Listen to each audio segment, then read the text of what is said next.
Jar Oil. The company have filling stations across the country, and our rates are relatively cheaper than anyone else across the country. Jar Oil is the biggest producer and distributor of cement in the country with the most competitive prices in the market.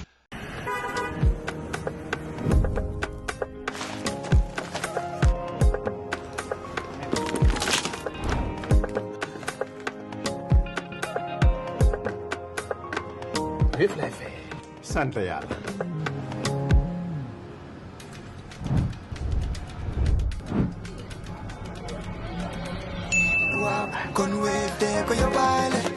looy xaar utal Wave nga scan nga fay te nag doo ci yokku dara.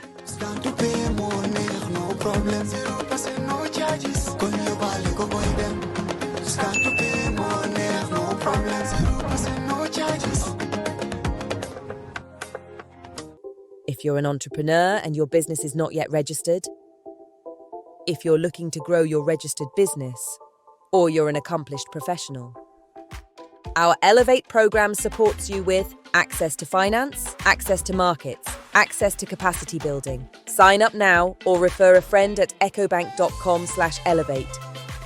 Elevate by EcoBank. A better way, a better Africa. It's Tuesday, the 21st of July 2026, and you're with Coffee Time with Peter Gomez. 9 minutes past 8 o'clock in the morning is our time. And in a rare departure from the norm here, we begin this morning's program with the Honorable Minister of Information, Media and Broadcasting Services, Dr. Ismaila Ceesay. Due to a rearranged appointment, he joins us an hour earlier than usual, bringing fresh updates on government operations. At the same time, he will be addressing outstanding questions carried over from our last program, questions that I'm sure those listeners who sent them in last week are eagerly waiting to hear answered. Now, if you have any new questions, those of you listening to us on FM, that is, in this country, you can send them to me. They could be questions, they could be comments. The number is 7711599. Either SMS text or WhatsApp. Dr. Ceesay, welcome back to Coffee Time with Peter Gomez. We have so much to go through in this 1 hour. Let's go straight to the updates. Good morning. Good morning. Just a quick question. Yes. Where were you on the 21st of July 1994? I wasn't in this country. I was in Germany. Oh, so the coup did not find you in this country? No. Okay. I was away. I had just come for summer holidays. I arrived on the 20th of July for my usual summer holidays from Freetown. And then on the 27th. So you brought the coup. You had a hand in this coup. No. You had. Anyway, let's go to the update. Let's go to the update. Maybe Sam Sar can answer that question. Now, the Office of the President announced that the President, His Excellency Adama Barrow, departed Banjul on the 18th July to Freetown, Sierra Leone, to join fellow heads of state of the ECOWAS region to attend a media summit. And this occurred on the 19th of July, where regional leaders deliberated on peace, security, and sustainable development. Also, as it turned out, President Bassirou Diomaye Faye was selected the new chairperson of ECOWAS. Is it elected or selected? Well, it's not an election in the technical sense of the word election. When we have to vote, it's not a voting. But that's the journalistic term used. Yes, but it's there's a difference between. He was elected. Yeah, but there is selection, there is election. It depends on how you use it. Again, if you go technically, selection goes through a process. Do they go through that process? There's always a process if there is multiple candidates who want to have the position. But in this case, I think it was a decision that was not very difficult to take. And I've seen people saying online that how can they overlook... We'll get to that. Don't worry. Give us the updates. Okay. Anyway, that was the update. So now, also, His Excellency President Adama Barrow received in Banjul former President of Senegal, and a potential UN candidate, Mr. Macky Sall, who arrived in Banjul and was received at the airport by the Vice President, His Excellency Mohamed B.S. Jallow. Mr. Sall is seeking the position of United Nations Secretary General, and he called for greater African unity in advancing peace, human rights, and sustainable development, and sought President Barrow's support for his candidacy. Now, was it given, Barrow's support? Because Senegal has already declared that they are backing his candidacy. What's the position of the Gambia? I haven't got that information, but I would assume that he has got our support as well as a country. Yeah. Now, in a press release dated 17 July, the government spokesperson and presidential diaspora advisor addressed an incident at the Block military border post where a section of a Gambian armed forces perimeter fence was demolished by Senegalese armed forces without prior consultation. Now, the statement, first of all, considered this an act of provocation and unacceptable, but described the situation as calm and under control, and noted that the matter is being resolved peacefully through existing bilateral mechanisms, and reaffirmed the strong ties between the Gambia and Senegal. The Vice President, also His Excellency Mohamed B.S. Jallow, launched the National Social Protection Policy 2026 to 2035. Now, this is a framework to strengthen social protection systems, expand support to vulnerable groups, and build resilience against economic and environmental shocks. The policy is supporting key programs, including the Nafa Cash Transfers, the Family Strengthening Program for Vulnerable Households, and Vulnerable Youth and Women Support Project targeting youth and women in the CRR and URR. Now, the Minister of Higher Education, Research, Science and Technology also, on the 17th, directed that effective 17 July, all tertiary institutions must quote and collect tuition and related fees exclusively in Gambian dollars to protect students from the effects of currency fluctuations, with non-compliance attracting regulatory sanctions. And on July 14th... So some schools were collecting fees in foreign currency? I would assume so. If they come with such a press release, it means that perhaps some international private tertiary institutions were charging in foreign currency. And so this was in response to that. And that practice must stop, according to this press release. Now, also the Ministry of Higher Education, under the leadership of Honorable Professor Pierre Gomez, convened a validation workshop on the draft national internship policy. Now, this never existed before. We just had internships unstructured. But now this policy now sets the framework for all internships in this country. Now, this will set the national standards for internship quality, supervision, but also equitable access, so that nobody feels used or abused. Yeah. The system was prone to abuse, where you bring in young people to intern for you for 1 year, 2 years, 3 years, without employing them, but also without paying them. Not even transport allowance. Exactly. So this policy sets those standards and makes sure that those kind of abuses are removed from the system.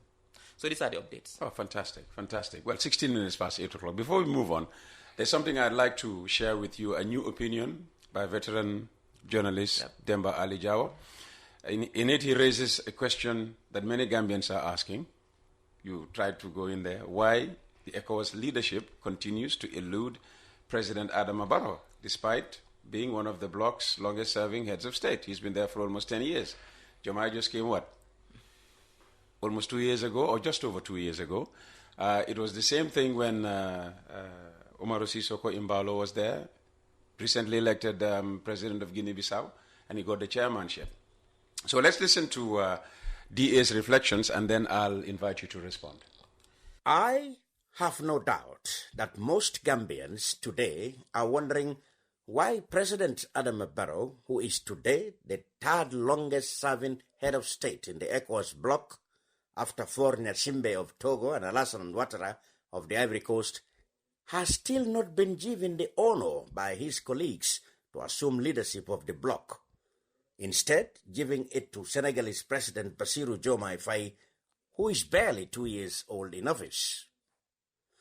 Well, of course, we all know, and it is not even hard to guess why his predecessor, President Yahya Jammeh, was never given the chance to head the bloc even after 22 years in office, apparently because of his poor governance and lack of respect for human rights and the rule of law. However, with the new dispensation in this country and the relative adherence to democracy and the rule of law by the Barrow administration, many people are wondering why the honor to head the bloc has continued to elude President Barrow.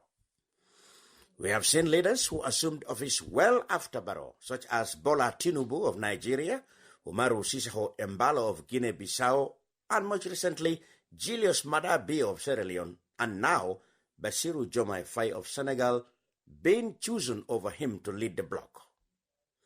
While it is hard to give any specific reason as to why President Barrow has never been given the chance to lead the bloc, there is no shortage of speculations as to this apparent snub. Some people, for example, speculate that Barrow lost the confidence of some of his regional colleagues when he failed on his campaign promise to serve only 3 years as a transitional president, and in fact went on to serve 2 terms and was still even planning to seek a 3rd term. Obviously, both the African Union and ECOWAS have frowned on leaders going beyond 2 terms, and it is possible that such inconsistency on the part of Barrow has caused some of his colleagues to lose confidence in his ability to keep promises, which is quite fundamental in regional cohesiveness. It is therefore time that President Barrow and his whalers evaluate such persistent snub from his regional colleagues and see what needs to be done again to regain their confidence. So there you go.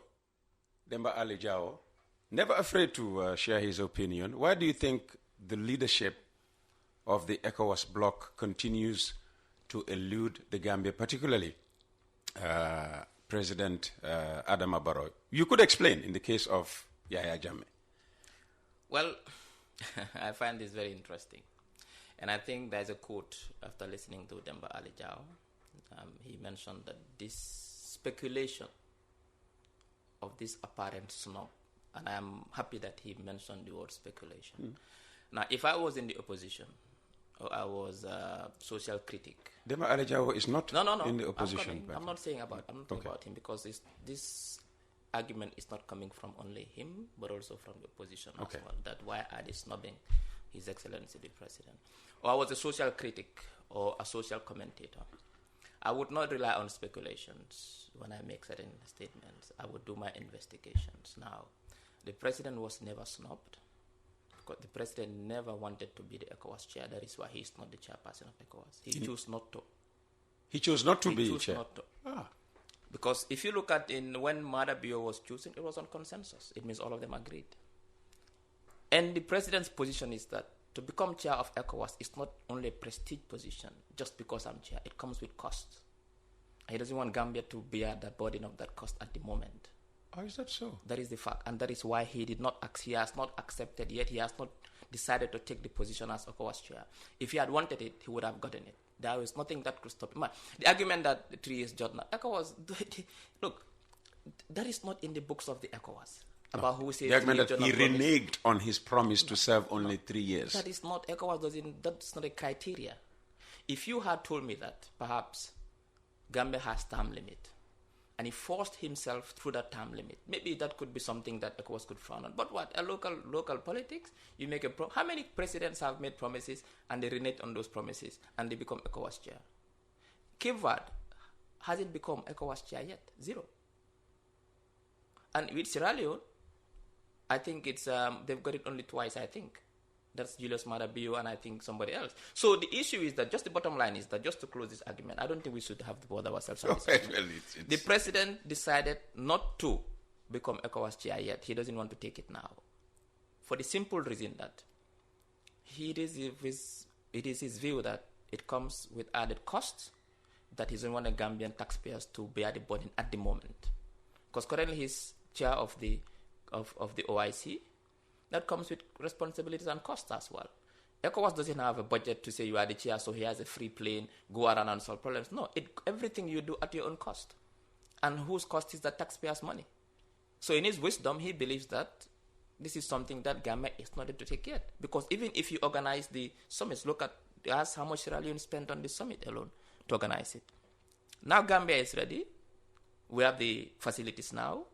And I think perhaps next time Gambia will take it. Both up to now, and because of the rotating principle as well, there's a rotating principle as well. Rotation is from an English-speaking country. It has to go to French.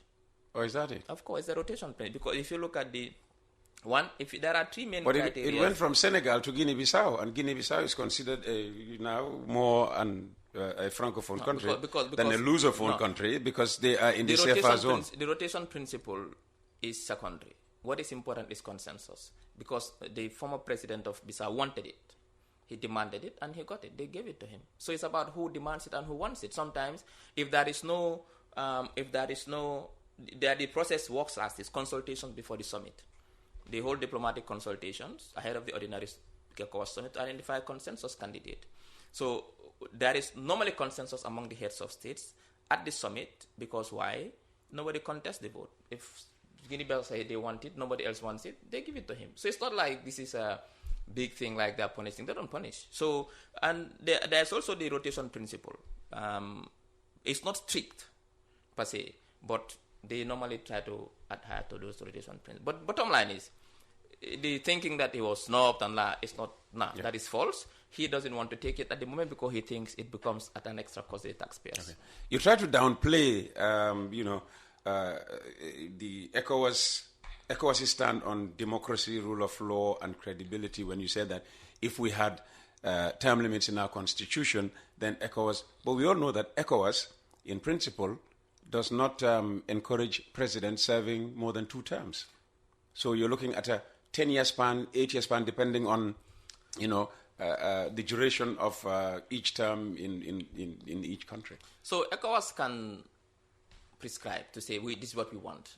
But every country has their own laws. ECOWAS cannot force laws on countries. If Gambia had term limits, unlike, for example, what the situation had in Ivory Coast or Guinea-Conakry, where they had term limits and they went for a referendum to change those term limits, they will frown on those things. But look, the Gambian case was different.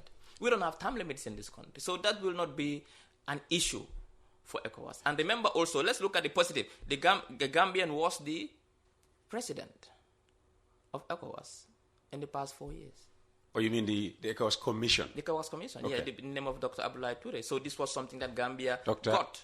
Aliou Omar. Sorry, Omar Aliou Touré. Exactly. This was something. Abdoulaye Touré is back. Yeah, exactly. Sorry. So this was what that Gambia got. So that's a positive. Let's look at that, and that is even more has more impact in terms of what. And he brought a lot to Gambia during his tenure in that 4 years. My ministry benefited.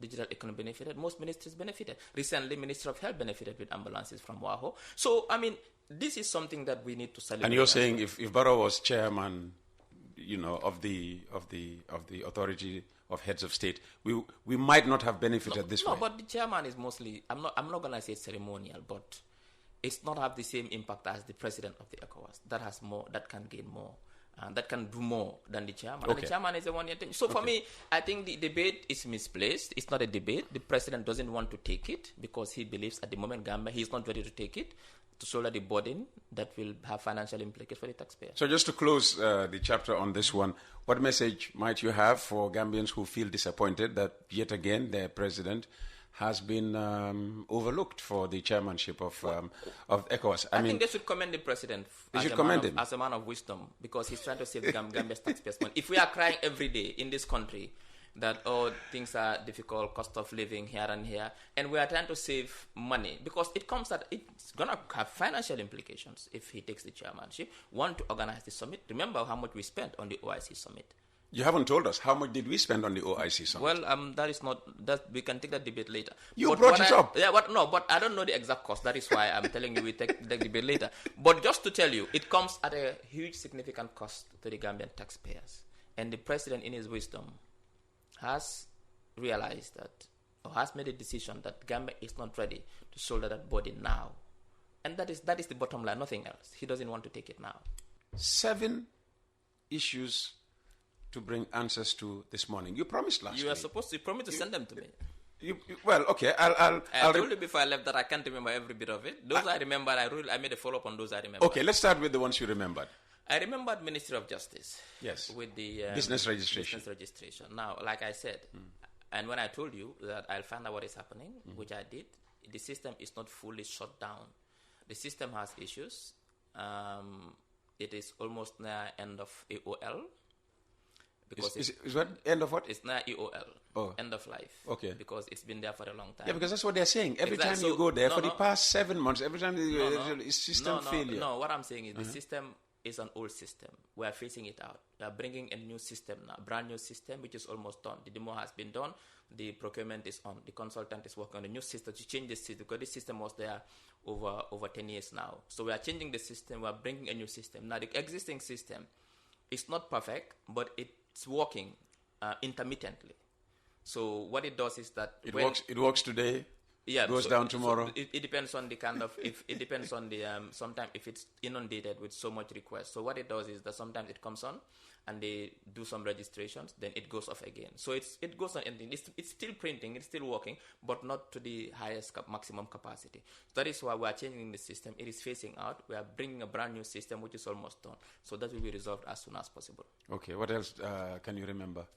With the students in abroad, those who are studying abroad with Ministry of Higher Education. Did you? I thought you. I told you the minister was going to be here, and you were going to leave that for the minister. Yes. So he dealt with that yesterday. Okay, very good. Okay. That was another thing, domestic violence allegations against our ambassador in Russia. Yes, brilliant. So I spoke with the Minister of Foreign Affairs, and I asked him about that situation.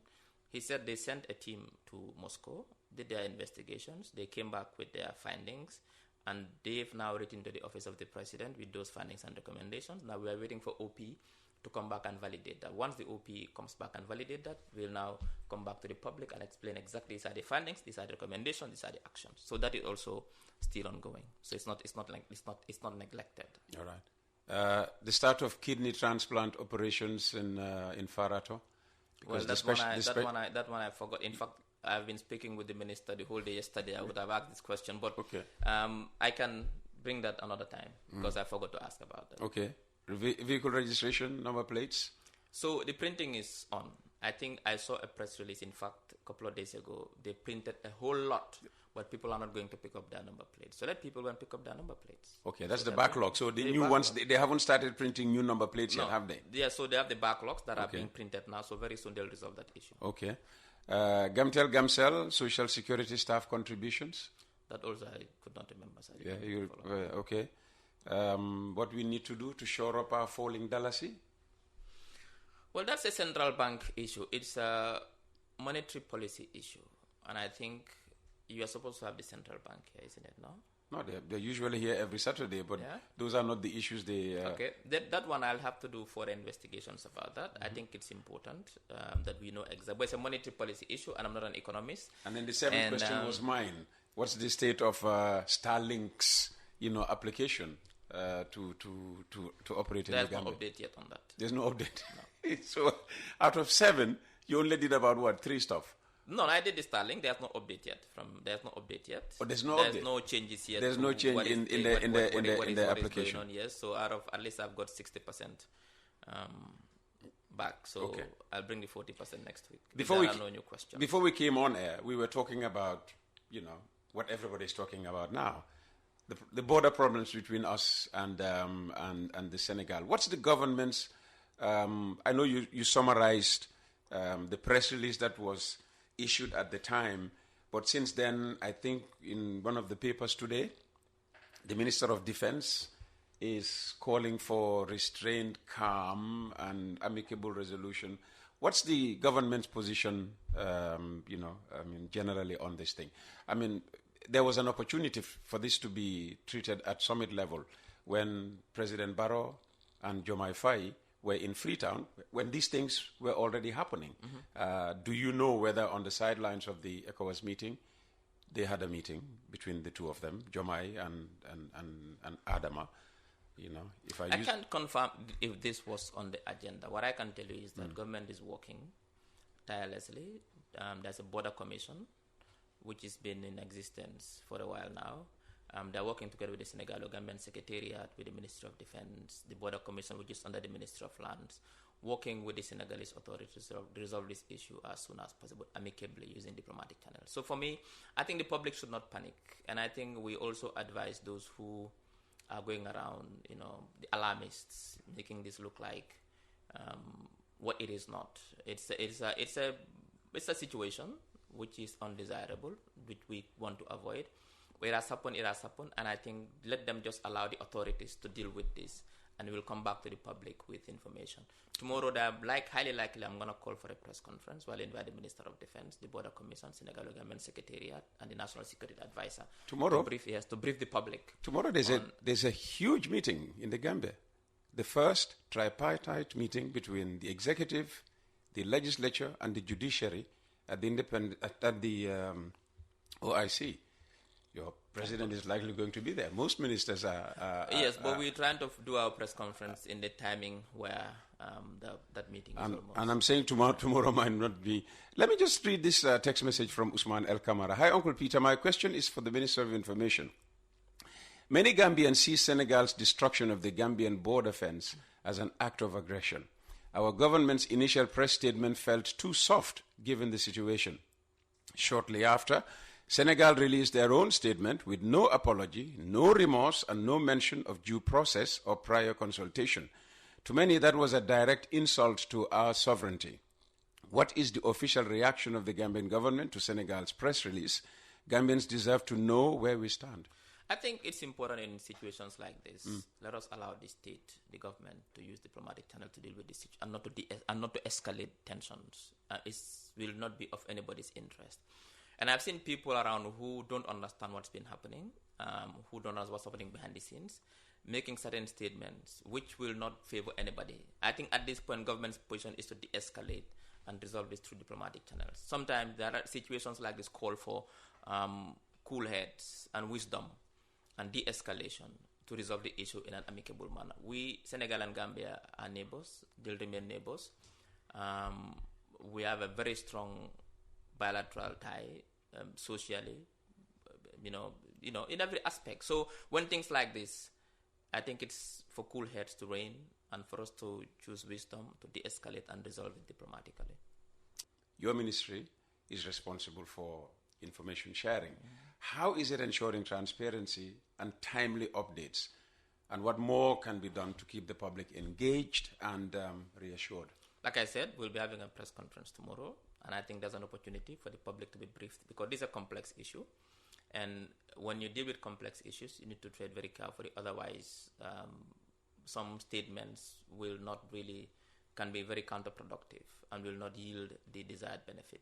This is a situation, like I said, the government is concerned, highly concerned, and we take very seriously. And as a government, we are working tirelessly day and night. I can tell you that one, behind the scenes, to resolve it amicably. Some diplomatic issues that are a bit complex and sensitive, you need to deal with them in a manner that deserves the right approach. Otherwise, you tend to really not make headway. The most important thing is that nobody should get alarmed. The situation is calm and under control, and we'll resolve the situation as soon as possible.